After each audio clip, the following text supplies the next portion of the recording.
merveilleux nom de notre Seigneur et Sauveur Jésus. Oh, comme je suis dans la joie d'être là avec vous ce soir. Hier, nous étions de l'autre côté. Beaucoup d'occupations ont fait que plusieurs parmi vous n'étaient pas là. Mais la Bible dit que la fin de toute chose vaut mieux que son commencement. Donc je crois pertinemment qu'aujourd'hui, le Seigneur va encore se glorifier et que nous allons partir d'ici fortifiés encore une fois. Hier, nous avons parlé des épreuves, des différents types d'épreuves qui peuvent nous arriver. Des épreuves que nous avons provoquées nous-mêmes dans nos vies parce que nous avons désobéi. Des épreuves qui nous arrivent parce que nous avons péché. Mais nous avons aussi parlé des épreuves qui arrivent parce que cela sert à notre destinée. Parce que si nous ne passons pas par là, nous ne serons jamais les personnes que Dieu a voulu que nous soyons.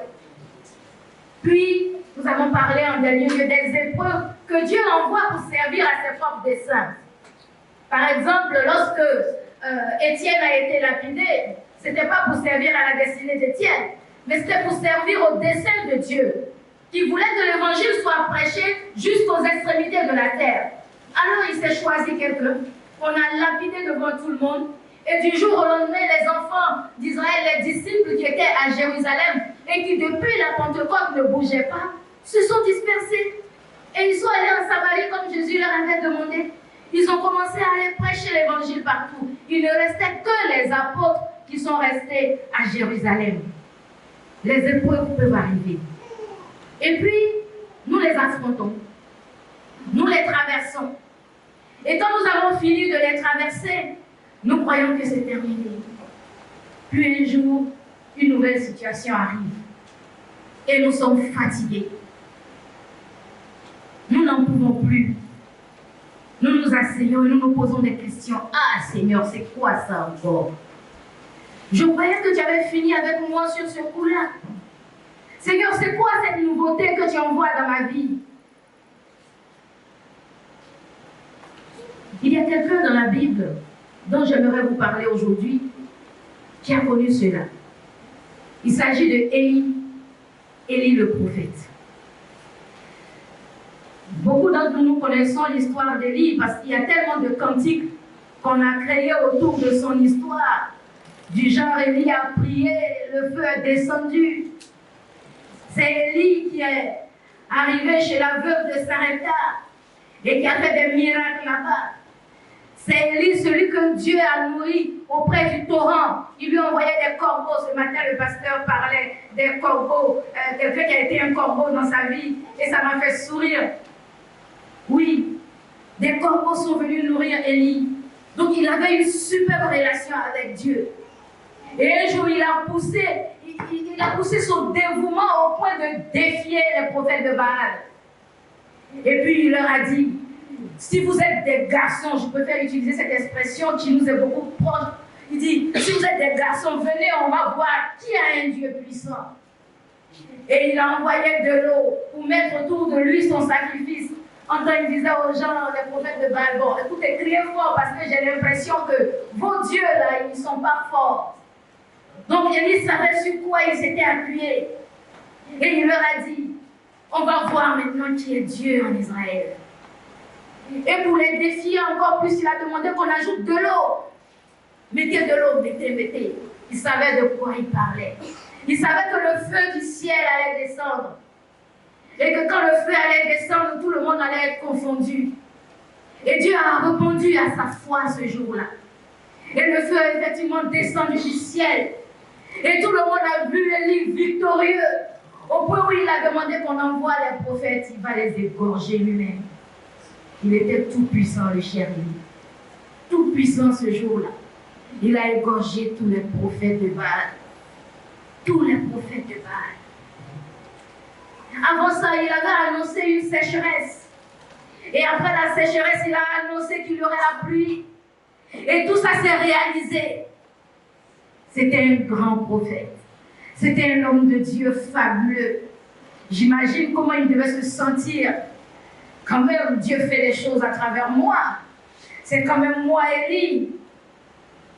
Puis après avoir égorgé les prophètes de Baal, le roi, à l'époque, qui était le roi Akab, va aller informer son épouse, la célébrissime Jézabel, pour lui dire, Élie a tué tous tes prophètes.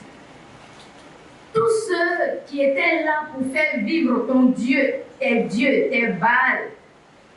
Oui, Élie les a tous tués. Et voilà ce que Jézabel va se lever pour dire. Elle dit, alors je cherche le texte, mais je vais le paraphraser, parce que c'est plus facile pour moi. Elle dit, toi Élie, ce que je veux te montrer, tu vas savoir qui je suis, moi, Jézabel. Et le fameux prophète tout-puissant, qui a tué les prophètes de Baal, qui a fait tomber le feu du ciel, qui a fait qu'il y a eu la pluie, qui a annoncé la sécheresse. Le voilà qui est en train de fuir. Il fuit. Il fuit devant Jézabel. Il s'en va se cacher. Il court sur le chemin, il dit, je n'en peux plus. Je n'en peux plus. Je n'en peux plus. Il fuit dans le désert, le fameux désert de Beersheba encore. Ce matin, le pasteur nous en a parlé. J'ai l'impression que c'est là-bas que ceux qui sont dans les épreuves vont se cacher. Mais en tout cas, il a fui dans le désert. Et puis, pendant qu'il est dans le désert, Dieu va lui demander, mais Élie, qu'est-ce qu'il y a? Il dit, moi j'ai déployé mon zèle pour l'Éternel. Et nous trouvons cela dans 1 Roi chapitre 19, le verset 10. Il dit, j'ai déployé mon zèle pour l'Éternel, le Dieu des armées. Quand les enfants d'Israël ont abandonné ton alliance, ils ont renversé tes autels. Ils ont tué par l'épée tes prophètes. Je suis resté moi seul et ils cherchent à monter la vie. Waouh! Toi, tu as tué plein. Tout d'un coup, à cause de la parole d'une femme, tu es fatigué, tu cours, tu te caches, tu fuis. Et oui, ça peut arriver que nous soyons fatigués. Malgré tout ce que nous pouvons faire dans l'église, ça peut arriver que nous soyons fatigués. Ça peut arriver que nous voulions tout abandonner. On a servi puissamment. On a été canal de bénédiction pour plusieurs. Mais un jour peut arriver où on a envie d'abandonner.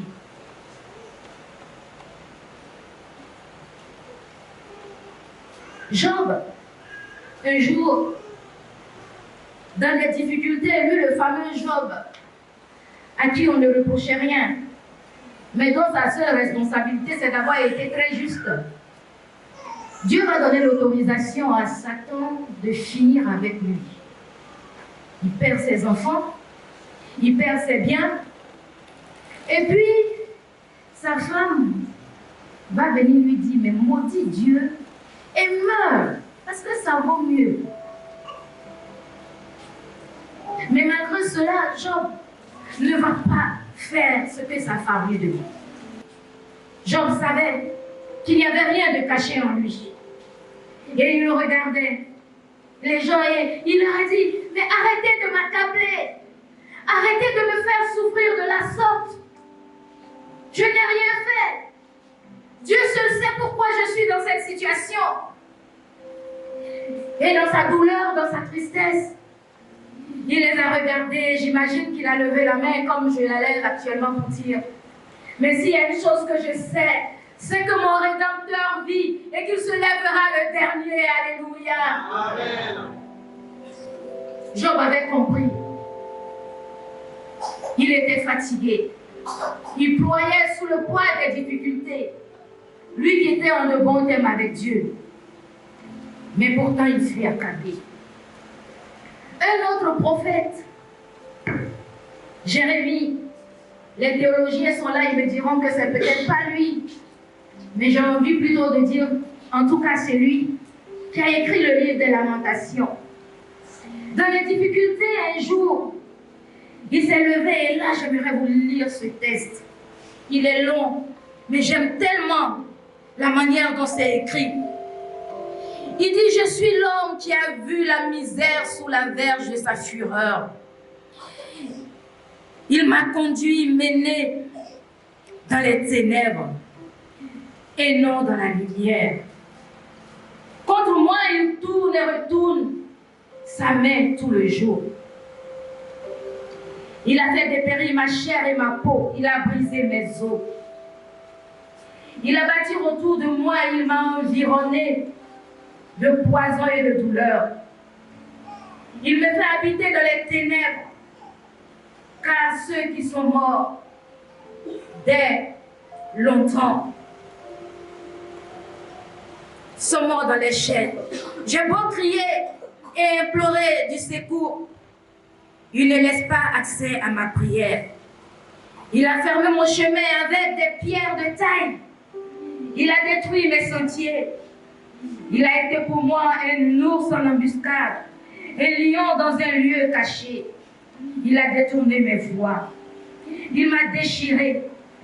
Il m'a jeté dans la désolation. Il a tendu son arc et il m'a placé comme un but pour sa flèche. Il a fait entrer dans mes reins les traits de son carquois.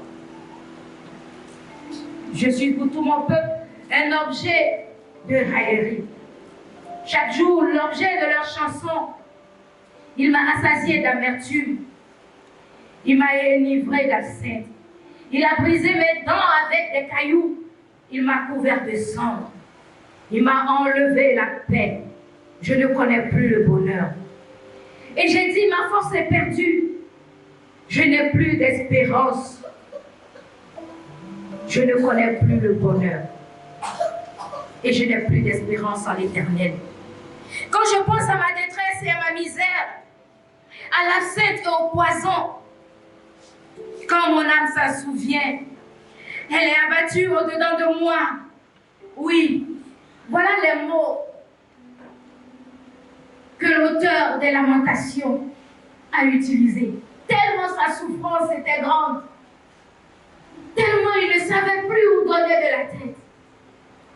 Mais au fond, Dieu n'a jamais dit que le suivre serait facile, excusez-moi.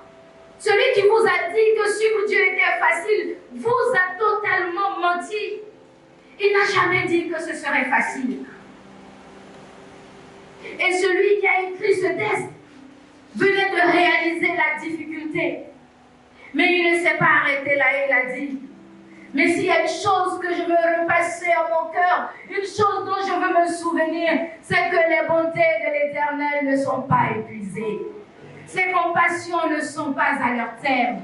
Elles se renouvellent chaque matin. Elles se renouvellent chaque matin. Oui, il m'est arrivé de lire ces passages et de me retrouver dans la peau de Job, dans la peau de l'auteur des Lamentations, et de dire, mais mourir est mieux.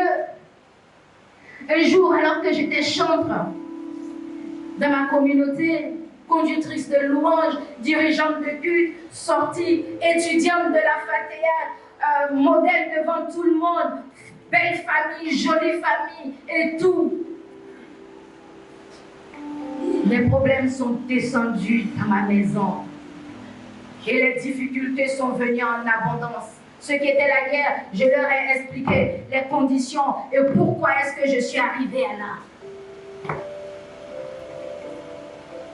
Et les calomnies, les insultes, les gens qui ne connaissent pas ton histoire, oh pasteur, comme tu m'as fait du bien ce matin, par ton message. Nous jugeons tellement les gens sans les connaître. Nous ne savons même pas ce que les gens vivent, ce qu'elles ont dans le cœur, et nous les jugeons. Et au lieu d'être l'église qui accueille des gens, au lieu d'être l'église où on vient se réfugier, nous sommes l'église où les gens viennent et ils fuient. Parce que nous les cataloguons, parce que nous les chassons, parce que nous n'avons pas de mots de consolation. Merci, pasteur. Parce que j'ai des témoignages qui disent que dans cette communauté, vous avez compris que Jésus est venu pour ceux qui sont malades. Jésus est venu pour ceux qui étaient fatigués et chargés. La femme adultère, que tout le monde était sur le point de lapider. Jésus est arrivé, il a regardé, tout le monde il dit, hey, que celui qui n'a jamais péché prenne la première pierre et lapide cette femme. J'imagine que ceux avec qui elle a commis l'adultère étaient dans la foule. Parce que chacun a commencé à partir. Vous avez vu dans le film Jésus, chacun dépose son caillou, il s'en va. Chacun dépose son caillou, il s'en va. Ah! Femme, où sont ceux qui t'ont condamné? Où sont ceux qui ont dit que tu méritais la mort? Ils sont tous partis. Moi, Jésus, je ne te condamne pas. Ce que je te demande, va et ne pêche plus. C'est à ça que notre Dieu nous appelle. Et pourtant, des gens sans connaître mon histoire. Un dimanche, un 31 décembre, je disais, pendant que je passais par des moments difficiles où mes nuits étaient pénibles, je dis, c'est quand même le dernier dimanche de l'année. Je vais aller au culte aujourd'hui.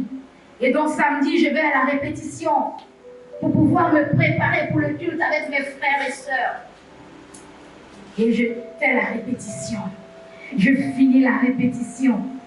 Et puis au moment où je suis en train de partir, le responsable m'appelle, me dit, attends, je veux te voir. Je dis, ah, qu'est-ce qui se passe? Il vient, il me dit, excuse-moi, mais tu ne peux pas chanter parce qu'on a appris que tu as des problèmes dans ton foyer. Mais tiens, et Jésus, quand vous me jetez dehors, je deviens quoi si j'ai des problèmes? Ce jour-là, je suis montée dans ma voiture. La seule chose que j'ai eu envie de faire, c'est de prendre ma voiture et rentrer dans le mur de la clôture de l'église. Parce que pour moi, on pouvait tout m'enlever, on pouvait me calomnier, mais m'empêcher de servir mon Dieu, ce serait la chose la plus difficile que je ne pouvais accepter dans cette vie. Et j'ai pleuré ce jour-là. Et j'ai dit à Dieu, Seigneur, c'était quand même moi qui chantais. Et puis toute ton église était à genoux en train de t'adorer. C'était quand même moi qui dirigeais le culte. Et puis à la sortie du culte, tout le monde dit, maman Cathy, tu nous as fait du bien aujourd'hui. Qu'est-ce qui se passe, mon Dieu? La réponse, c'est qu'il peut arriver que l'on soit fatigué.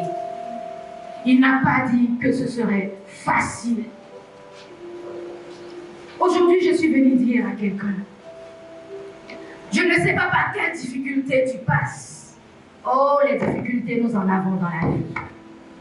Moi, j'ai traversé les épreuves.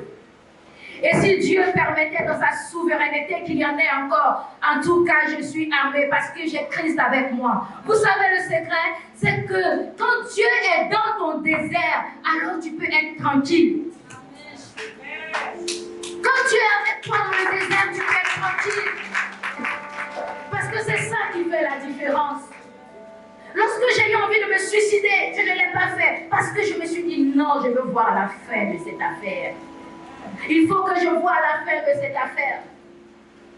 Quand un jour je me suis retrouvée dans ma chambre couchée, je pleurais, mais pourquoi Seigneur? Personne ne me comprend. Qu'est-ce qui se passe Seigneur? Je pleure et puis j'écris. Je comprends ceux qui se suicident. Puis j'ai dit non, jamais me suicider. Je veux voir la fin de cette affaire. Et aujourd'hui, je suis dans la joie. Parce que la fin de cette affaire, ce que je suis en train de faire actuellement en fait partie. Je peux parler à chacun d'entre vous, le cœur ouvert, pour vous dire que Dieu n'abandonne pas à jamais. Que Dieu est là pour soutenir ceux qui passent par des moments difficiles. Que ce soit de votre fait, que ce soit du fait des autres, que ce soit parce que c'est pour votre destinée, que ce soit pour les décès de Dieu. Dieu est là. Il n'a pas dit que ce serait facile. Et ça peut arriver que l'on soit fatigué. Je vais t'inviter à toi qui es tellement fatigué et chargé que tu es sur le point d'abandonner. Les raisons d'abandonner peuvent être énormes. Mais Jésus te dit que tu n'as rien à craindre. Que tu n'as rien à craindre. Parce que lui, il veut te faire du bien.